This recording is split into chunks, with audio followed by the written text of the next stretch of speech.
Alright, so you've probably already seen the news about SM2.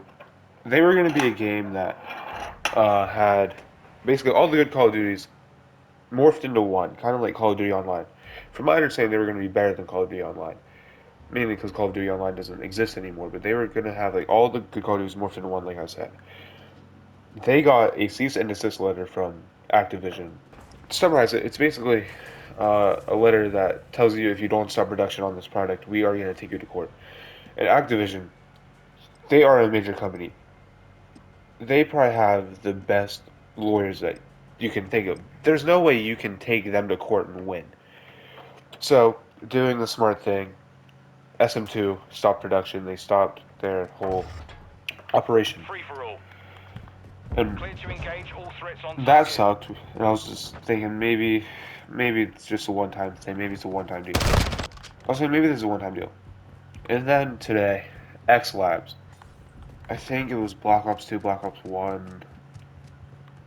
Quick fix There was online. a lot of games on it. Had like basically a lot of the good Call of Duties that a lot of people enjoyed and played, and they got a cease and desist letter.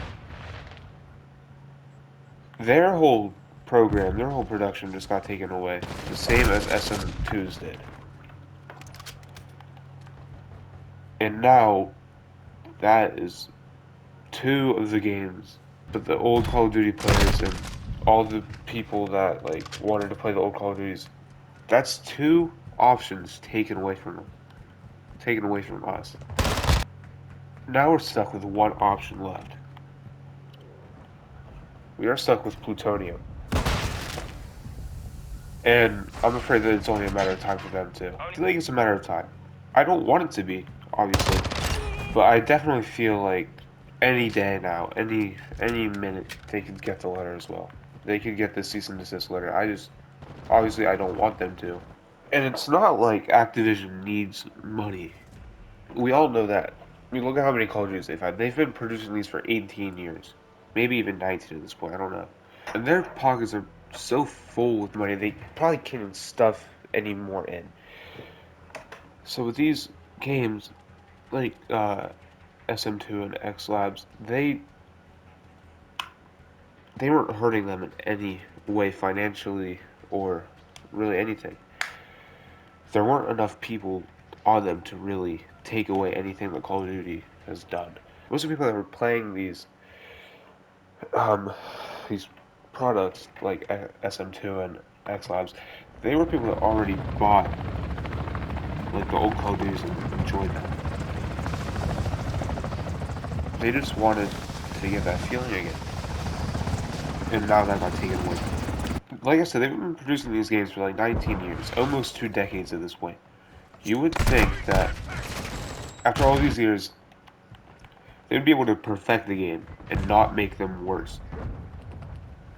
Yeah, it seems like they just can't do that.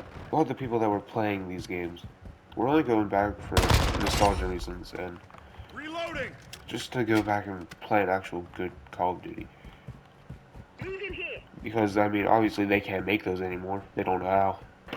And it's just so stupid that Activision gets so mad at these smaller companies that basically re-upload their games to the people that want to go back and play them, but they can't go back and actually play Activision's version of them because the population on those games are so low, and even if there are people playing it, most of them just hack the game to make themselves better at it. That's really all it is. People want to go back and play the old games because these new games suck. They just want to go back and have fun again, and they can't even do that. People are probably going to be like, well, would you like if someone comes through and takes your product and makes it their own? I wouldn't mind because at least it would be giving people the opportunity to go back and see what I did, see what I accomplished, see what I made. I wouldn't get mad at that at all, no. And all we have left now is plutonium.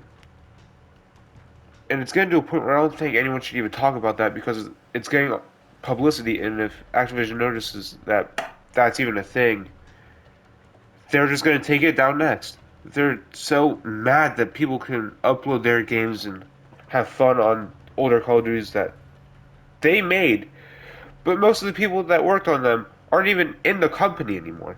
So obviously, I started at like the very end of the prime of Call of Duty. So I never truly got to experience what these people experienced. You know, that I didn't go, I wasn't able to play Modern Warfare 2 in its prime. I wasn't able to do all of that. I was just able to play basically the very end, Black Ops 2. And I never got to experience that. So I enjoyed being able to go and play these old Call of Duties, but actually have games to play on them. Instead of sitting in a lobby for 10 minutes waiting to get into a game and then getting into the game and it just be full of hackers that are flying around the map and shooting me through invisible walls.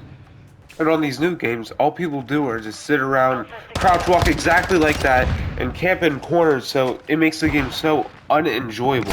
Is I just want to go back and play a game that was actually fun. Before all these new Call of Duties became how they are. That's it. And soon all the options are going to be gone. I really hope not. If you saw, I think it was Plutonium that said that they were trying to talk to Activision to see what they could do to not get a cease and desist letter. But it's not going to matter. Activision is too stubborn and they don't care about anyone except themselves.